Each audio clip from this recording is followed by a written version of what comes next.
அஸ்ஸலாமு அலைக்கும். இன்னைக்கான லஞ்ச் பாக்ஸ் ரெசிபி பார்க்கலாமா? நான் நைட்டே கொண்டக்கடலையும் தட்டைப்பயிறு இதோட பேர் எனக்கு சரியா தெரியல. சிகப்பா இருக்குது. தெரிஞ்சா கமெண்ட் பண்ணுங்க.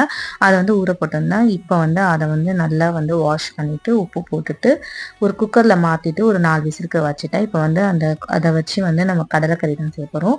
குக்கர் ஏற்றும் போதே சக்கரவள்ளி கிழங்கு வேக வச்சு எடுத்துக்கிட்டேன். ஸோ அதையும் நல்லா மாவுல போட்டு மிக்ஸ் பண்ணிட்டு நம்ம எப்பவுமே செய்வோம் இல்லையா சப்பாத்தி மாவு அது மாதிரி செஞ்சுட்டேன். இப்போ சக்கரவள்ளி கிழங்கு சப்பாத்தியும் கடலைக்கறி தான் இன்னைக்கு பசங்களுக்கான பிரேக்ஃபாஸ்ட்டும் லஞ்சும் அதுதான் கொடுத்துருந்தேன். சப்பாத்தி செம்ம சாஃப்ட், டேஸ்ட் ரொம்ப சூப்பராகவே இருந்துச்சு. இதுதான் நான் ஃபர்ஸ்ட் டைம் பசங்களுக்கு செஞ்சு கொடுக்குறது.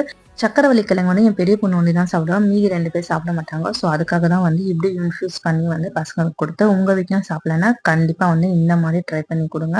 பசங்களுக்கு அதில் சக்கரவள்ளி கிழங்கு இருக்குன்னு தெரியாமையே சாப்பிடுவாங்க. ஹெல்த்தியாக கூட இருக்கும். கண்டிப்பாக ஒரு தடவை ட்ரை பண்ணி பாருங்கள்.